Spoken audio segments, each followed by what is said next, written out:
एक बरगद का पेड़ अकेला खड़ा था, गांठदार, टेढ़ा मेढ़ा, विशालकाय। यह पेड़ सदियों से यहां खड़ा था, जैसे समय का पहरेदार हो। उसकी जड़ें अजगर जितनी मोटी, सूखी धरती पर फैली हुई थीं। ये जड़ें मानो धरती की गहराइयों से कहानियां सुनाती हों। उसकी शाखाएं उम्र के बोझ से भारी, लंबी, भयानक परछाइयां डालती थीं। ये परछाइयां जैसे अतीत की परछाइयां हों, जो हर शाम को जीवित हो उठती थीं। यह कोई साधारण पेड़ नहीं था। यह पेड़ रहस्यों से भरा हुआ था, जैसे इसके हर पत्ते में एक कहानी छुपी हो। यह कुलधारा का दिल था, समय के साथ खोया हुआ गांव। एक गांव जो कभी जीवन से भरा हुआ था, अब केवल इस पेड़ के साथ जीवित था। एक अभिशाप द्वारा ग्रस्त गांव, एक ऐसा अभिशाप जिसने इस गांव को वीरान कर दिया था। पेड़ के चारों ओर की हवा एक अनदेखी ऊर्जा से भर गई। यह ऊर्जा जैसे किसी पुराने रहस्य की गवाह हो।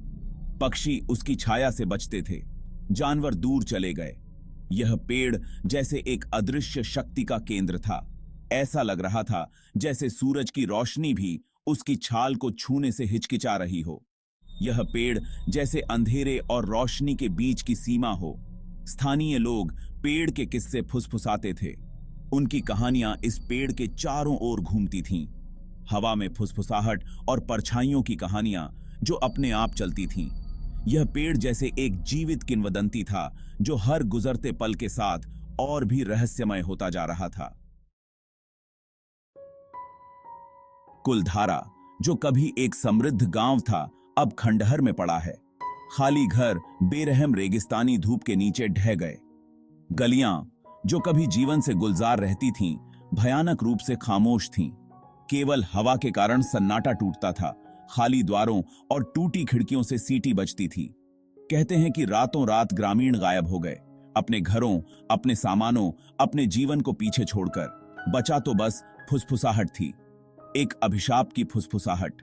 एक अभिशाप जो कुलधारा पर भारी पड़ा था, प्राचीन बरगद के पेड़ से कफन की तरह चिपका हुआ था। प्राचीन की पथीर पौक है। कहानी शुरू होती है जैसलमेर के दीवान सलीम सिंह से।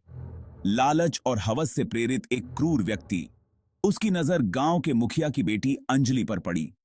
अंजलि अपनी सुंदरता और ग्रेस के लिए जानी जाती थी। उसकी हंसी विंड चाइम्स की आवाज की तरह थी। सलीम सिंह हवस से भर गया। उसने अपने आदमियों को अंजलि का हाथ मांगने के लिए गांव भेजा। ग्रामीण भयभीत थे।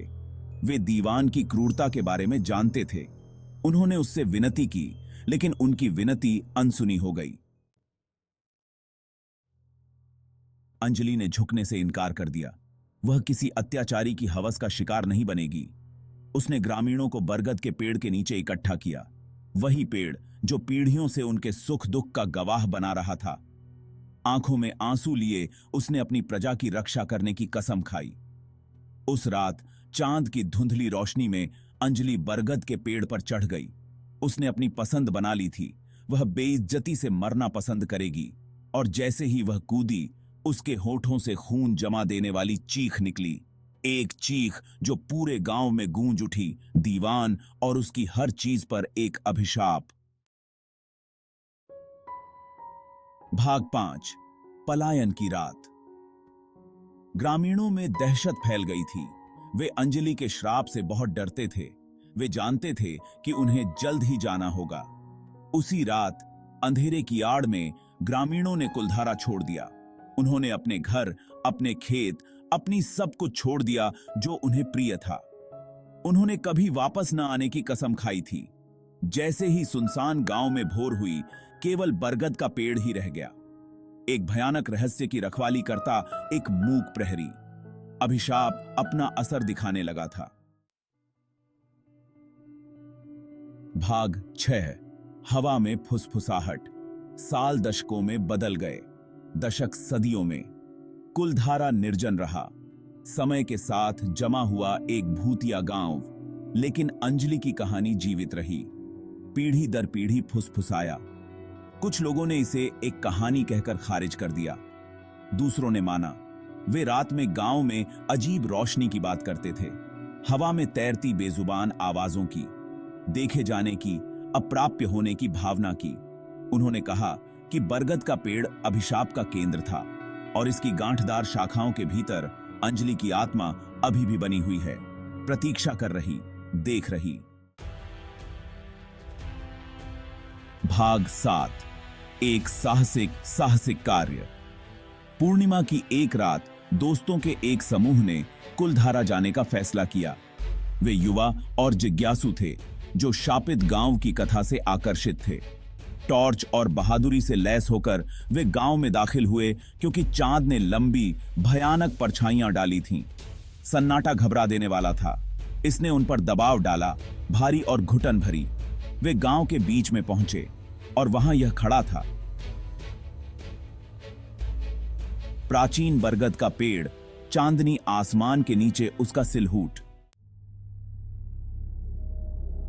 भाग 8। तने में चेहरा। दोस्तों में से एक, विक्रम नाम का एक युवक आगे बढ़ा।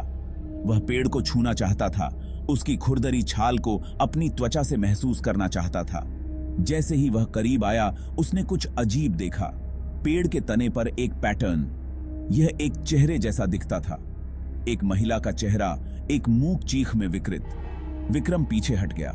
उसका दिल उसकी छाती में तेज हो रहा था। उसने चेहरे पर टॉर्च पॉइंटेड की। बाकी लोग हांफने लगे। इसमें कोई शक नहीं था, यह अंजलि का चेहरा था जो हमेशा के लिए आतंक और निराशा के मुखौटे में जम गया था।